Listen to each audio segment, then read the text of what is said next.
All right, Jeff Power joins us now for your PowerPoint presentation. Jeff, we just saw Trinity pick up the win. They've gotten off to somewhat of a similar start to another Metroplex school. Yeah, Denton, Geyer, and Euless Trinity. Very similar, tough non-district schedules. Will that pan out in the end? We'll find out, but right now they're looking much better than they did in the first couple of weeks. Of course, Euless Trinity, led by head coach Steve Lineweaver, began the season with that loss up at Bellevue in Washington. They beat Tulsa Union, then got blown out by DeSoto.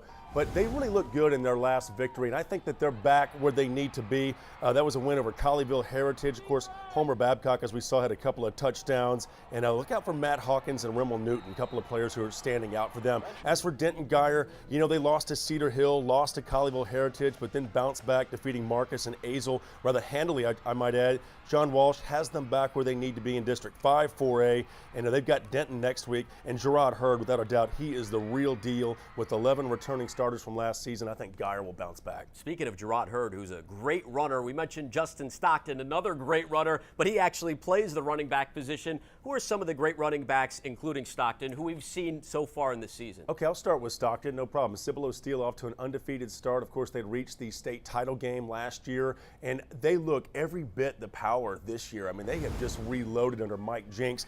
Stockton is just one of those players where his name fits him very perfectly there. He is stocky, had, of course, 1,521 yards rushing last year and 15 touchdowns. He is well on his way to surpassing those stats this season. Other running backs I'm watching out for, how about that greater Houston area? Rennie Childs, someone you want to keep an eye out for. Out of Cy Ridge High School, over 100 yards and a touchdown against Cy Fair.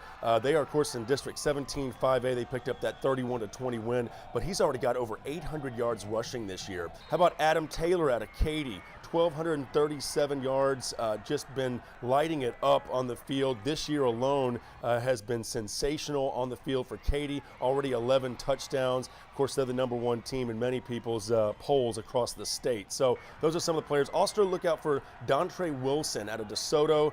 They have got themselves a great football team, mainly because of Dontre Wilson. He's 5'10", 180 pounds, not real big, but extremely fast, and will just blow right by you on the field. All right, we've talked about the Abilene Eagles a lot this season, but the entire Abilene city is doing pretty well, including Cooper and Wylie. And they square off against each other this coming week at Shotwell Stadium. It is the game that everyone in Abilene is talking about right now. Of course, Cooper coming into the game with 1 loss. Abilene High is undefeated, but Abilene really known for their defense. They have got a strong defense. They returned 9 starters on that defensive side of the ball. Head coach Steve Warren knows he's got his team playing really solid football this year. As for Cooper, Todd Mobes has done a great job there at Cooper. They're led by Lorenzo Joe, the quarterback.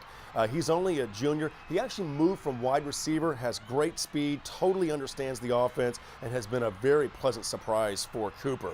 And also Abilene Wylie, just want to mention what Hugh Sandifer's doing over there. He's the head coach of the Bulldogs, undefeated this year. They look strong in 3A, so watch out for them as well, Wylie. All right, thanks for joining us, Jeff.